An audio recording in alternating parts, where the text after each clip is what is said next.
I want to start by saying that I've never been one to believe in the supernatural. Growing up in a funeral home may sound eerie to some, but to me it was just a fact of life.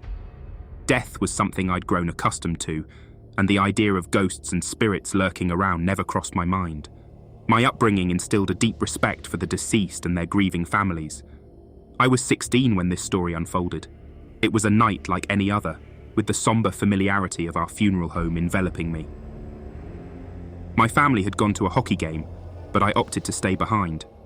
Hockey wasn't my cup of tea, and I had a pile of schoolwork to tackle. Besides, there was a funeral scheduled for the next day, and the body was resting in our chapel. As the evening wore on, I found myself alone in the quiet house. The family wouldn't return until late, and my studies kept me occupied. The night wore on, and I became engrossed in my schoolbooks, losing track of time. Sometime during that night, I was jolted from my books by the unexpected sound of the doorbell. It was unusual for anyone to visit at such an hour, especially given our unique residence. Nevertheless, curiosity led me to the front door, and I swung it open to find a young man, a bit older than me, standing there. "Is this the chapel where my friend is?" he inquired, his voice tinged with urgency. I nodded, confirming that it was indeed the chapel. He then asked if he could pay his respects, a request that caught me off guard. We didn't typically allow such visits late at night, as mourners were encouraged to attend the funeral the following day. Reluctantly, I explained our policy to him, but he persisted. He claimed to have been a close friend of the departed, stating that he was leaving town and wouldn't be able to attend the funeral. My initial response was to refuse, fearing repercussions if my parents found out. However, he managed to wear down my resistance, and I relented with the condition that he would make it brief. I guided him to the chapel, allowing him the space he needed for his quiet farewell. I thought it best to give him some privacy, so I stepped outside and allowed him about 10 minutes to pay his respects. But when I returned and knocked on the chapel door, there was no response. Concern began to gnaw at me as I knocked harder, calling out for him to exit. The seconds ticked by in eerie silence.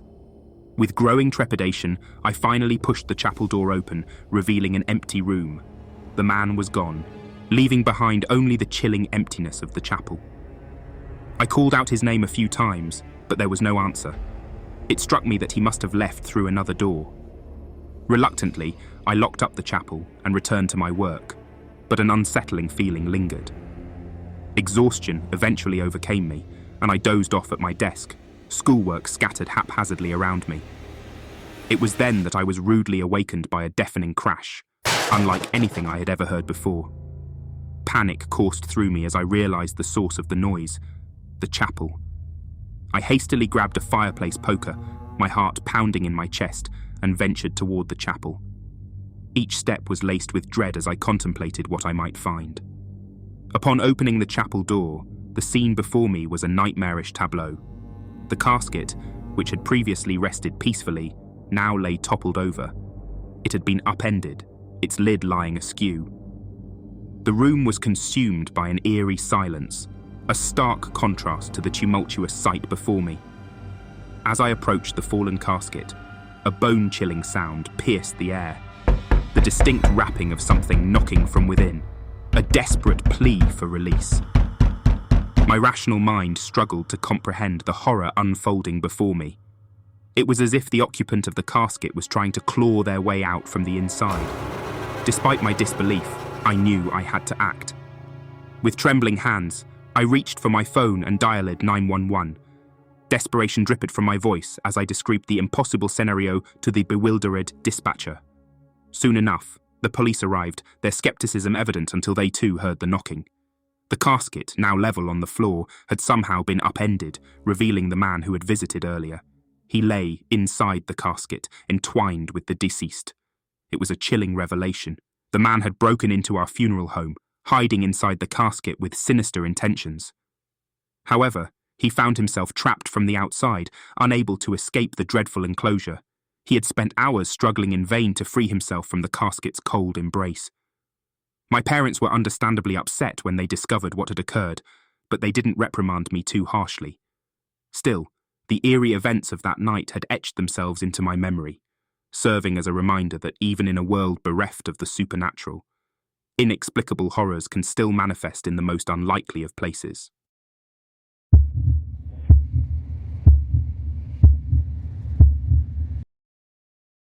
Yeah, I'll admit it's a bit morbid, but I had this strange fascination with walking through the graveyard in the middle of the night. There was just something about it that drew me in. In this day and age, it's pretty hard to find something that genuinely scares you. The graveyard by my house, however, was very old and terribly lit, and it had this eerie ambience that would give you chills once it sank in. It wasn't always terrifying, but it was definitely an experience. I should mention that this story takes place during my teenage years. Back then, I was still in school and living with my parents. I had a decent group of friends, but most of them had parents who were pretty strict about curfews. As for me, I didn't really care what my parents thought. I would have ventured out late at night regardless. It kind of fueled my passion for writing scary stories in high school. You see, an eerie atmosphere can be a writer's best friend. The graveyard wasn't enclosed by any fences or walls, and there was a narrow paved path that traversed the entire place. It was so narrow that a car could barely squeeze through. This path served as my guide during my nocturnal walks. One night, I was strolling through the graveyard, making my way towards the center, where a prominent statue stood. As I walked towards it, something caught my eye in the distance. I turned to see what it was. It wasn't close to me, but there was an odd light at the far end of the graveyard. What struck me as odd was the color. It was an unusual shade, and it remained perfectly still. I was convinced it wasn't a flashlight. There was something off about that light. Curiosity got the better of me, and I decided to walk in its direction, turning it into a sort of game. Could I figure out what it was before I reached it? Yet, that light remained stationary.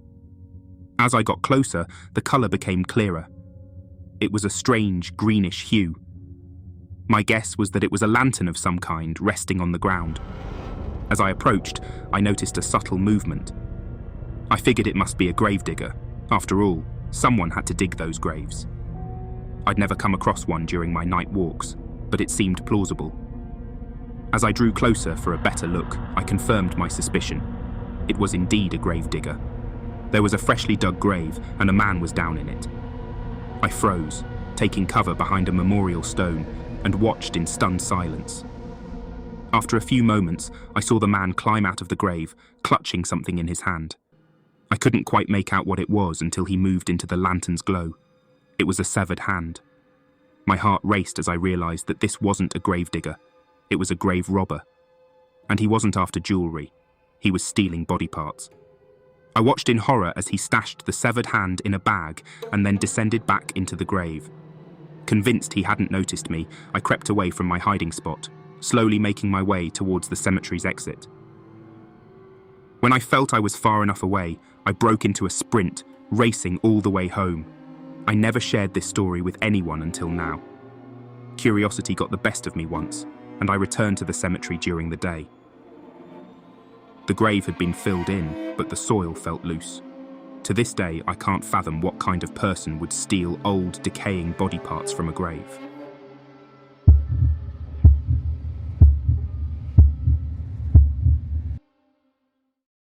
There's this abandoned church on a hill not far from my aunt's house. It had been shut down for decades, and the road leading to it had long been consumed by nature, leaving no direct route to reach the church. My cousin Jack and I had a shared fascination for abandoned buildings. Having grown up in the countryside and frequently visiting my aunt, we often explored dilapidated structures, old sheds, barns, and even a schoolhouse once. Most of these buildings were in a state of decay, some overgrown with trees, bushes, and vines. Many were too unsafe to venture into. But when I was 15, I spent a week at my aunt's house, and Jack and I decided to take our adventures to the next level.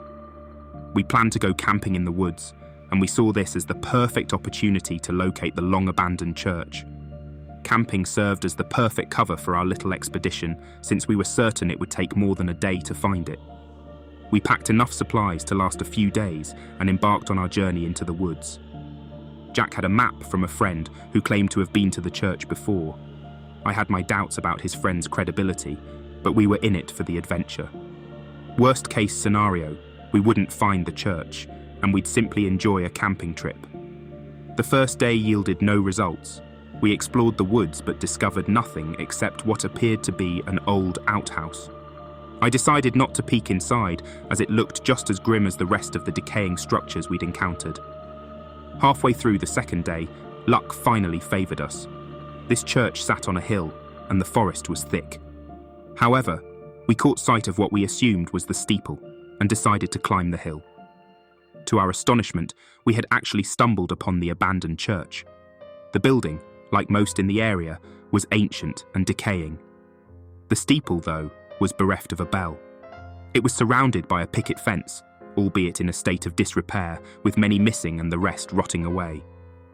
But there was an unexpected surprise awaiting us, a small graveyard right behind the church. Curiosity led me to explore the graveyard while Jack decided to investigate the church. He had no interest in graves, so we split up. That graveyard remains etched in my memory for its eerie atmosphere. Overgrown with brambles and shrubs, the stones were weathered and ancient. I counted at least 30 graves. Even though I didn't know any of the names etched on the tombstones, I couldn't help but be intrigued. However, there was one grave that piqued my curiosity. It lay farther back on the hill, shrouded in dense thorns and underbrush. I hesitated to disturb the overgrowth, fearing I might get scratched, but I wanted to get a closer look. I got down on my hands and knees, pulling out a small flashlight. I aimed the beam towards the grave, hoping to discern the name on the stone. It took a moment for my eyes to adjust, but when they did, I saw the eyes of a child gazing directly at me, an actual face. My initial thought was that it might be a dummy or a toy, but then it blinked. I was jolted, the adrenaline coursing through me, but I didn't dare look back again. I turned and sprinted towards the church. Jack was exiting the church as I reached him, and he immediately suggested that we leave as soon as possible. He didn't explain why initially, but given what I had just witnessed, I didn't press him for details. It wasn't until later that night, with our tent set up, that Jack revealed the reason for our hasty departure. He mentioned seeing food and belongings in the church, and they weren't old. There were unopened cans of food and signs that someone had been living there. That's when I shared my eerie encounter with the child in the brambles. I still can't make sense of it. We never returned to the church, and nothing short of a miracle would have convinced us to go back. We never unraveled the mystery of what was happening there. While it wasn't uncommon for old buildings to house squatters, the sight of that child remains inexplicable. I can't explain it in any way, but I'll never forget it. As we wrap up this eerie journey, a huge thank you to our dedicated audience for tuning in. Your support drives us to share these spine-tingling stories. Remember, the darkness is always there, but through these tales, we face our fears together. Until next time, keep those lights on and doors locked. Thank you for watching.